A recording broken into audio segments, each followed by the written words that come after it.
I appreciate everyone that's here and showing up tonight. Tonight was designed to be a small community meeting, and the notices went out to all of the towns and town clerks. So the next time that we will do something like this will be in February. By that time, we'll have the schematic design done, and we'll have firm prices as well. And when that happens, we'll have a radio ad that will go out to all Franklin County, and we'll have a kind of a social media blast as well. So we expect the February meeting to be a lot more community involvement on purpose. And then we'll do that until May. And in May, the MSBA is supposed to vote on our schematic design. And then from there, we'll have another event right around the month of May, so we can have more questions that come up as a result of that. And then we'll have something over the summer. And then sometime next fall, around October-ish, we will have a district-wide vote for all 19 member towns. So we want as much information to go out to the communities as possible, given that we're just under a year away from that occurring. So I'm going to go through this and just explain kind of where we're at with our project. Before I do that, I'd like to introduce you to who's in the room. We have Tim Alex from Colliers. He's our owner's property manager. He's our OPM on the job.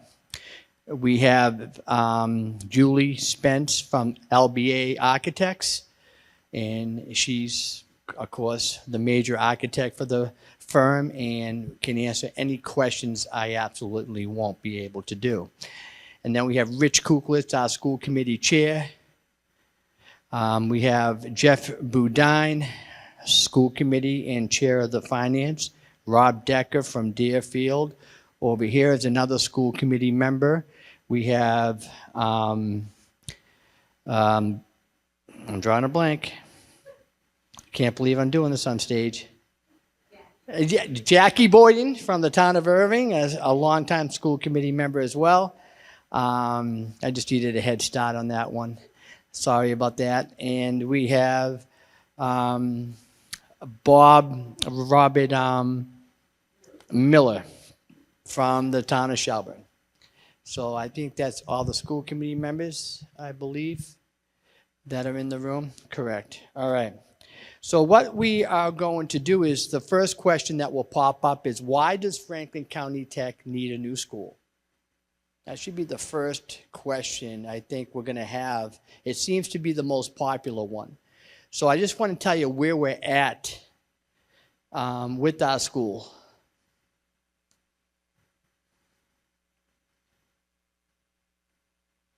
There we go.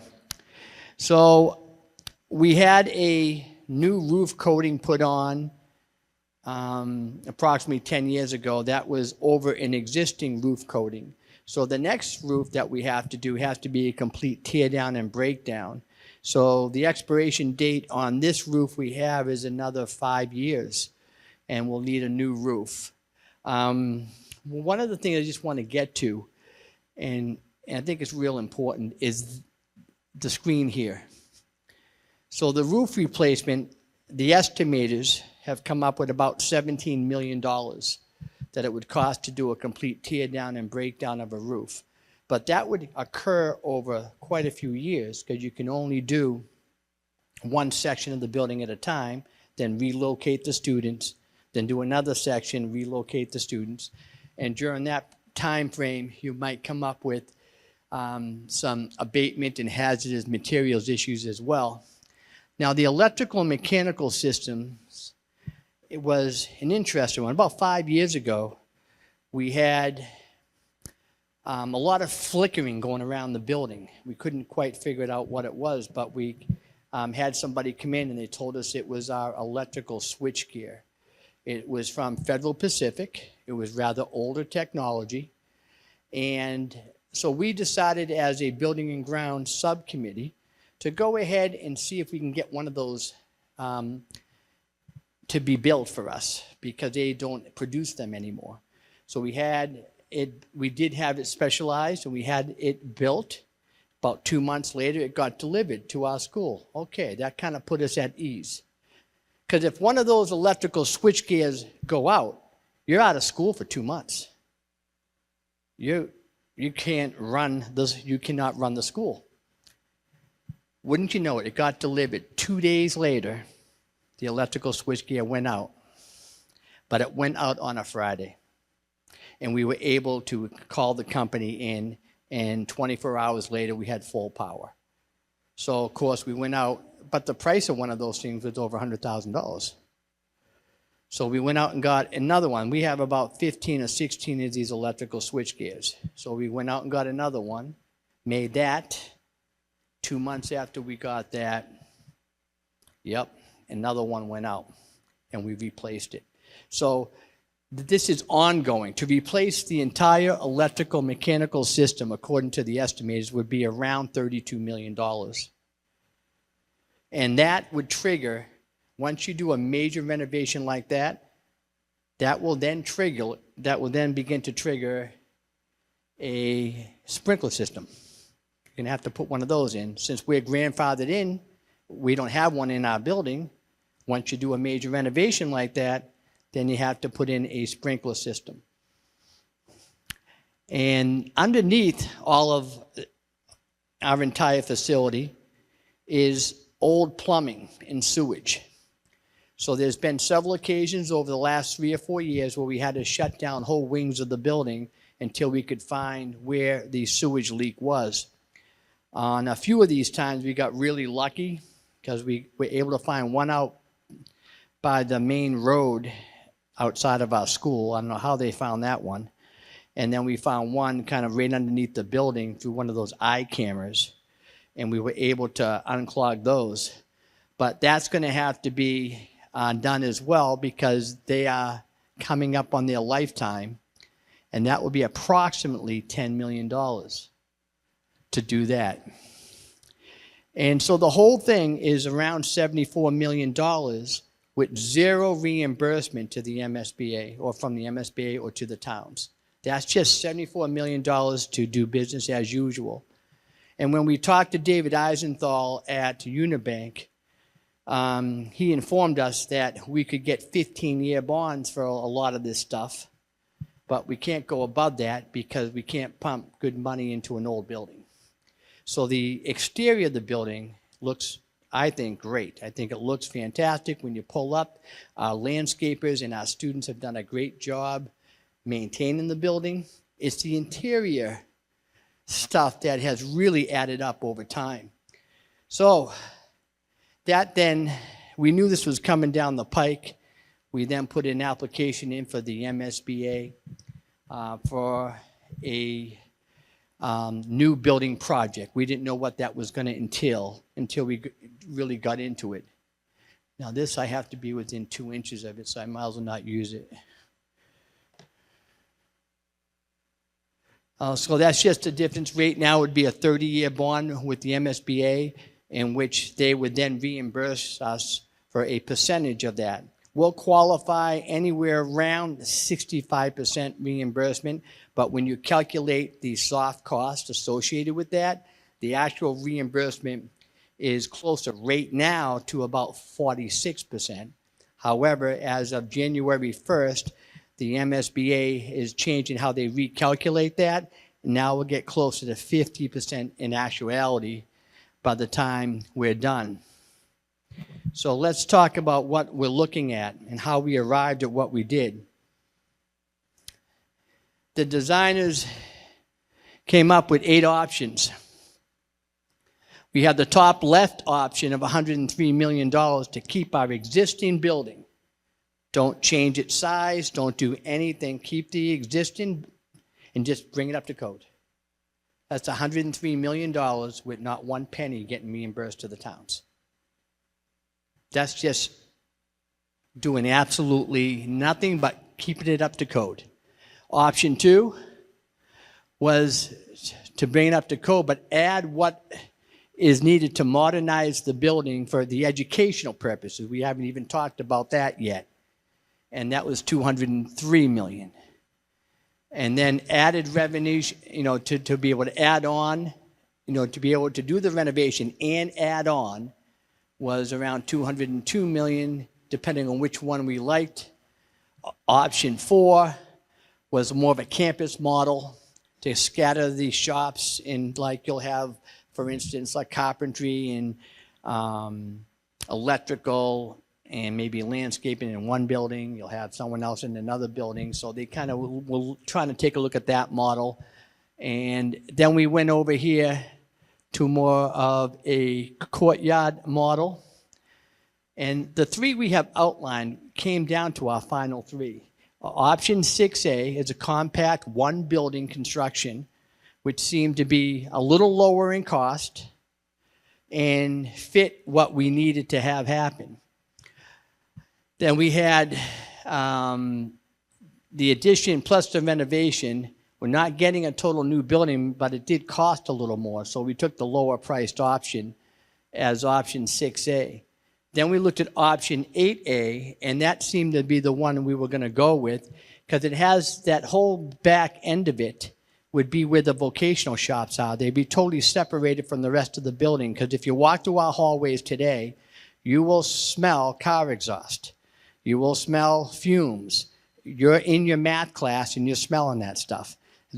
When you have a design like this, it kind of eliminates that from occurring. It would be located somewhere right here, right where part C is. As you can see in the purple part of it. And that's how it would pretty much fit in to that particular square footage.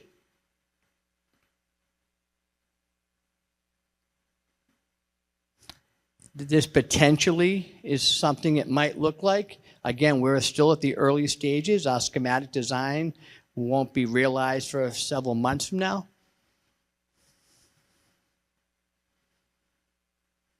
Here's how we decided.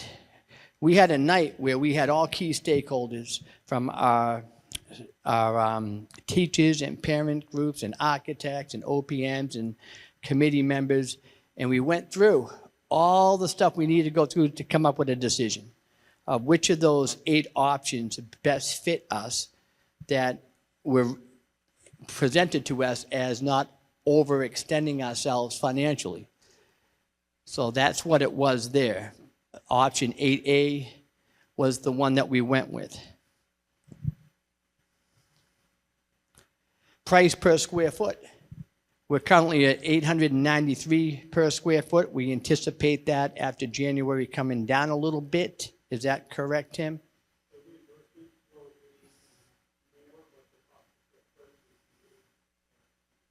Gotcha. So, all right, good.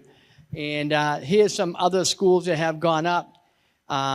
You should keep in mind, even though these other buildings may be more expensive, like Old Colony is the same exact amount of students that I have. They have 600 students. They're $281 million. And they just decided to build a much larger facility than they currently have. Not much larger, but it's a little larger than they currently have. We currently have 650 students. We're building the facility for 600. We do not want to put our member school districts in a situation where we build a vocational technical school for 800. We have enough concerns with our stagnant population out here, so we had to be very sensitive to that. So we built, we're going to have this built to 600 students, and that helps keep our costs down. And if you raise 4% in labor and 4% in supplies and material to that Old Colony building, because that was in 2027, you add 4% labor and 4% supplies and materials, they're probably going to be closer to over 300 million for that particular building project. The Voc schools tend to run a little bit more because of the vocational shops that are associated with it. But so you get an idea of where we were square footage wise. This was an interesting scatter plot. You see down here is the new Greenfield High School. It was built in 2013 at $334 per square foot. And you can see it's right on the line of where that average line is. It's slightly above it, so it's slightly above the average line. So you go all the way up to where we are, and we're slightly below that average line. So when you project that cost all the way out to what it might cost a school like Greenfield today, would be closer to $180 million, but keep in mind that's 160,000 square feet. We're 220,000 square feet because we have the vocational shops. So they would be, at probably about as least as expensive as we are, if not more so. That's just the price that they have. And since COVID, all of the prices went up. They went up dramatically.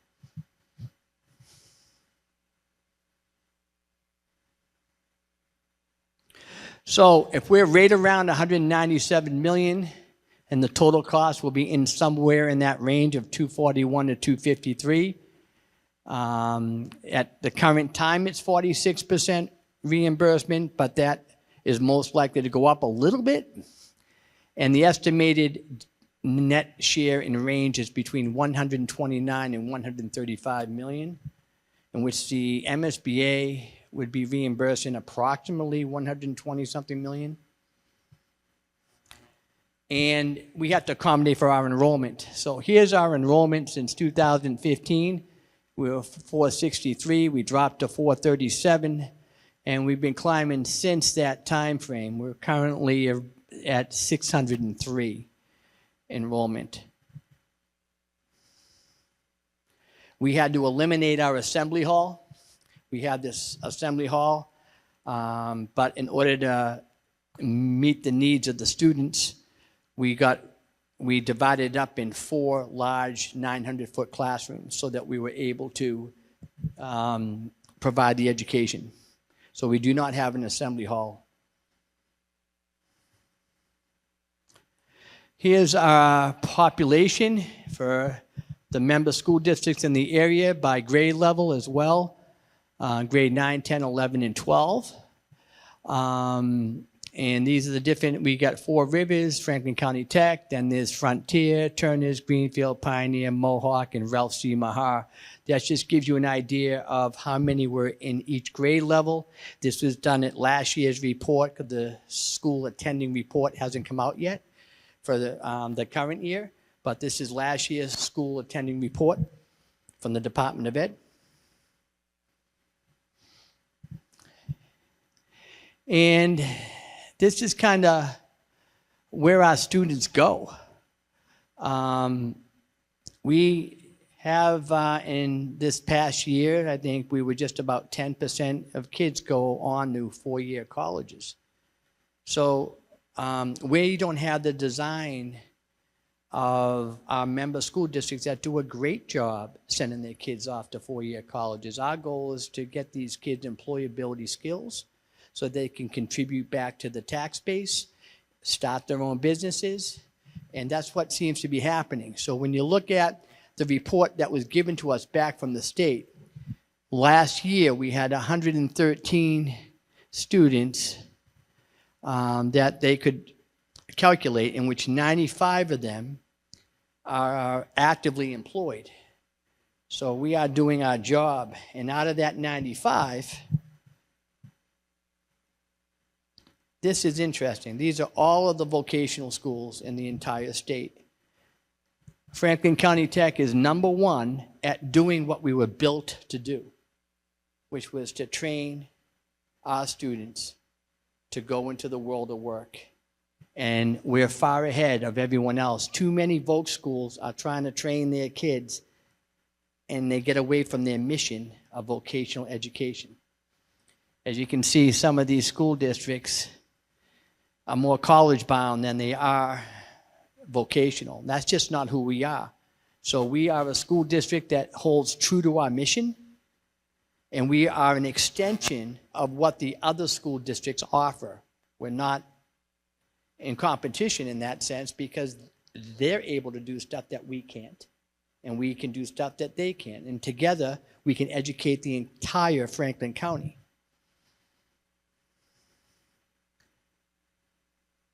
So we just built an aviation hangar that came with a competitive grant, so it did not come from the tax base.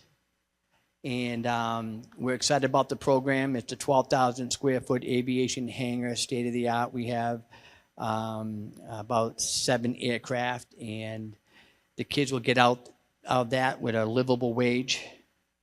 And they're done. We also built a veterinary clinic in the last several years, because we were hearing from many of you that we should be doing more with animal science and veterinary science, because the amount of students that some of these small towns are paying to go to Smith Voc is unbelievable. You have one kid who goes to Smith Voc, today's dollars, going to pay no less than $57,000 to one of these towns that on average are paying Franklin County Tech $12,200. That's on the low end, 57. Some estimates are as high as 82,000, depending on where you're living. So it's an incredible amount. So now that we are in a situation, we can offer something to help keep some of these kids home, and they don't have to travel as far. And we have also put in for a $2.5 million competitive grant to run a full agricultural program as well. So there'll be no need for kids to, and for towns to pay in a real large amount of money to go to these agricultural schools. And we try to do all of these new things without going out to our towns, because we believe we're much better at writing these competitive grants, and we're able to get them and be able to give it back to our towns. Here's an approximate timeline where we are for the proposed project. We're right here, and then in that red line. So we're sometime, the whole building won't be built to 2030-ish, in that range. The groundbreaking, we hope, would be 2028. And so we'll be getting out to the towns and what have you. I just had my executive assistant sent out a letter to all of the towns, invite me again to come out and speak with whoever wants to invite me, to get more clarity about where we are in the process and some more information about the school. And with that,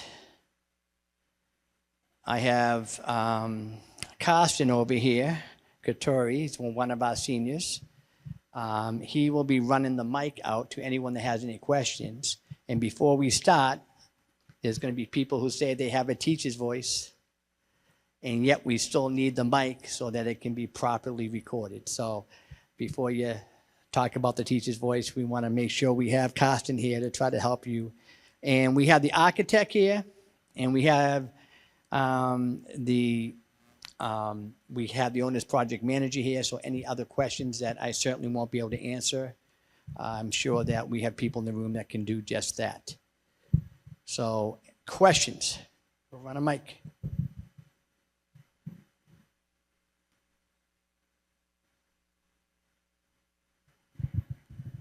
Thank you. My name is Trevor McDaniel. I'm chair of the select board, graduate of '89. So it's exciting to see this building going up.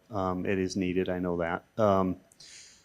My question is a little bit to do with when you'll ask us to vote as towns. 26 is an election year. It's expensive to hold an election staff-wise. And we have, we have an election already coming. I know it's a little later than your September number. Time frame. So just a thought of the work that it's on each town, small towns, to hold a secondary election, right before November's election of 26. So it'd be nice to group that together, but I know you probably want a one item. I get it. I've gone for a sewer, so I know what it's like. So that's a great question, and it's something we have just recently started to discuss. One of the things that have come up is that We are currently receiving reimbursements from our feasibility study, which would have cost in the vicinity of $1.5 to $2 million. We have planned for this for 8 to 10 years. So we were able to put away money to pay for the feasibility study, so we wouldn't have to go out to the towns twice. So now, but with that feasibility study, we are able to get reimbursed, and that reimbursed money would pay for any specialized election down the road for us. So that's how we would be thinking about that. But so that's a great question.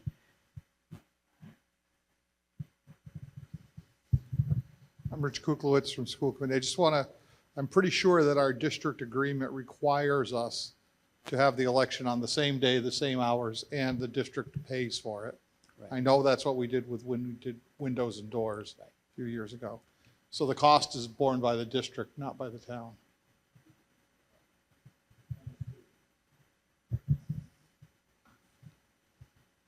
I understand that, and then maybe Bob had a comment that maybe it could be done with the September primary. It's tough for the towns to get the staff together to do an election, so we could group it with something that would be great, and that's in September. So.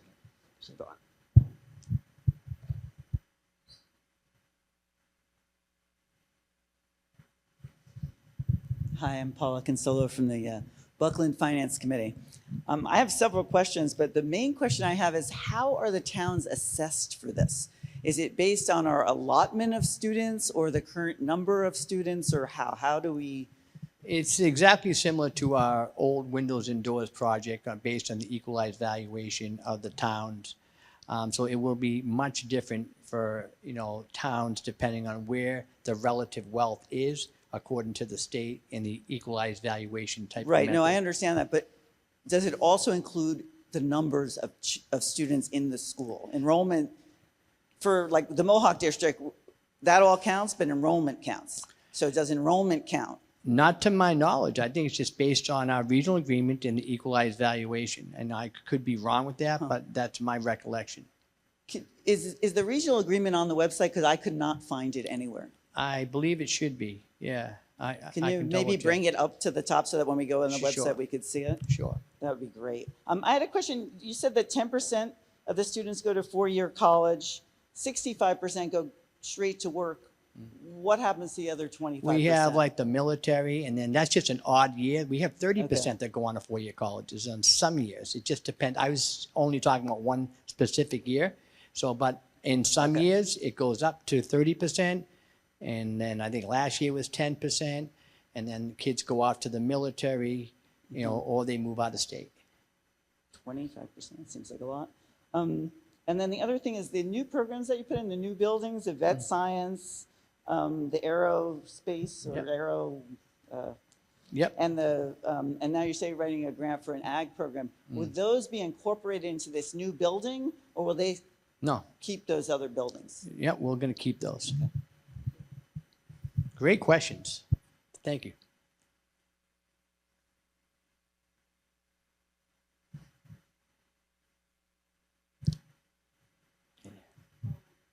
Following up on Paula, just wondering when towns will have an idea of at least a range of what their, what their future liability might be? When do you think you might have that kind of information? So to firm that up, that will come along with our schematic design in February. So right around that time frame, would that be about right? Yep. So I get a good head nod over there for people who know it much better than I do. So that would be in February. Sometime in February. I don't know the exact date.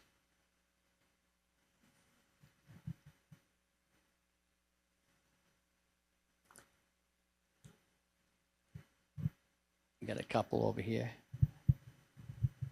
I'm sorry, we were late arriving. You may have covered this already, but someone asked me the other day whether you have any of your existing building that was state-funded, and if you're abandoning it, the funding may be subject to some clawback. Have you looked into that? I'm going to turn that over to the OPM or the architect. I'm not familiar with it.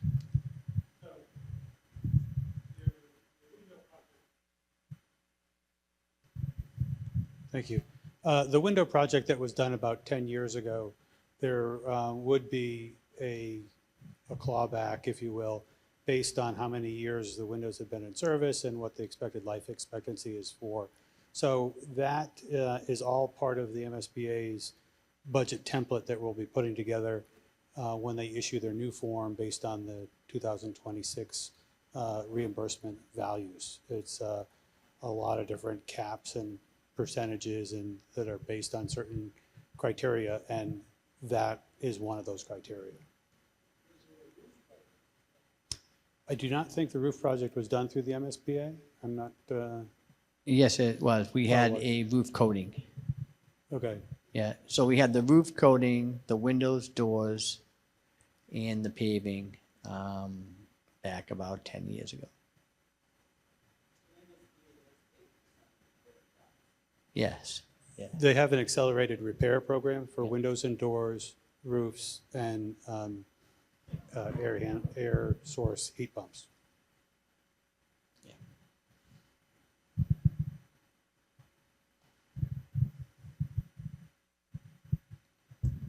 Will you be using existing shop equipment, or some of the equipment move over, or do you think you'll get mostly new equipment in the facility? I know some of it's pretty old, but some of it's new, like the new MIG welder and Sure. that kind of thing. Great question. I can tell you must know a little bit about boat schools. Yes, we're going to try to hold on to all of the equipment that is viable and can get students ready and get them developed in the skills they need to be employed. So we have a lot of those machines, especially over the last 5 or 6 years, or 8 years, I should say, when we started to go after a lot of competitive grants and totally refurbished our manufacturing and welding shops, advanced precision machine shops.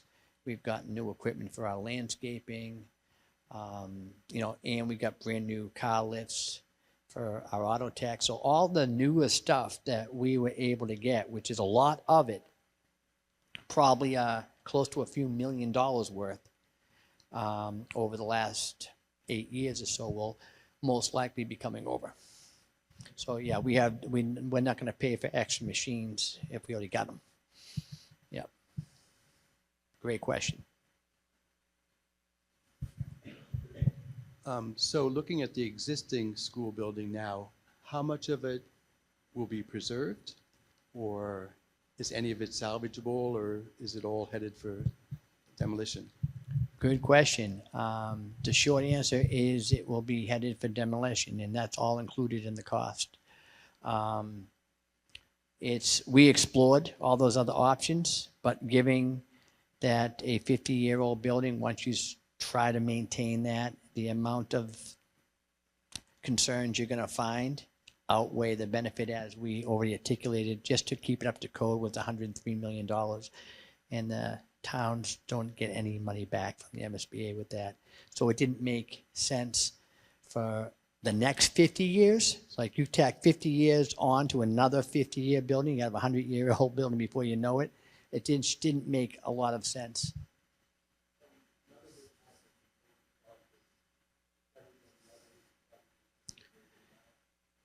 No, I don't think there's anything that, we can hang on to and say, oh, we can't lose this. Yeah.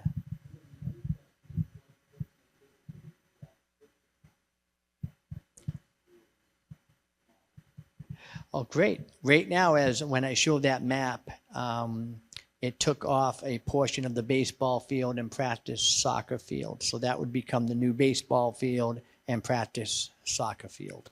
So and the benefit of having that amount of acreage to be able to put a new school allows the education services to continue at our existing school until the new school is built. And that's the big, huge benefit of not relocating. We can still maintain the education and then be able to continue the build.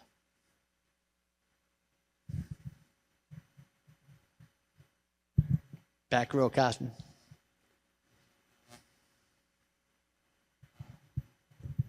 Now, with a new school being built in roughly the 28, 29 year, how's that going to affect the kids that are already in the school with everything going around with the construction and possible demolition of the old school? Okay, I will start off the question, but then I'll turn it over to the architects to complete the answer, because they're going to be a lot more skilled at this than I will be. My surface knowledge of this is kind of what I said earlier. Will be once we complete the new construction, which will have everything will be kind of sectioned off, so we can do a full construction while maintaining the school bus routes around the building, and while maintaining some of the parking areas and keeping the building at 100% to the best of our ability. Now, as far as for the future, As far as the future for what, Rick? So part of the project is to figure out all of that stuff. So the construction's going to go on. It's going to be fenced off. There'll be lay down areas for the contractor. Everything like that is going to be within the construction fence. Ideally, it has no impact on the 28-year, ideally. But we know these things happen. You know, there's tie-ins to sewer, there's tie-ins to electrical, there's tie-ins to everything. Everything's going to be planned to be on non-educational days. It's all part of what we have to plan out. That's our job. And ideally, they just pick up their pens and pencils and they move over to the new school and it's done. I'm not promising that it's going to go that smooth, but we're going to make it as smooth as we possibly can. Does that make sense? Yeah, I was just talking to the school administrators today, and we were talking about that. They're looking into other places for them to have their athletics, because obviously that will be impacted during this time frame. Yes.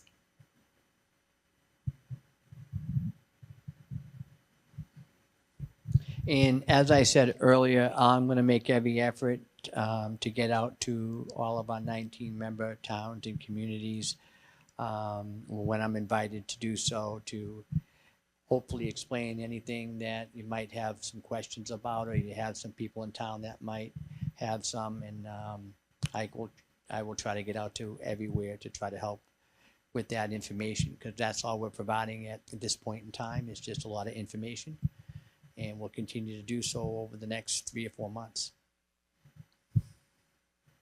Any other questions? I appreciate everyone coming out here tonight, so thank you very much.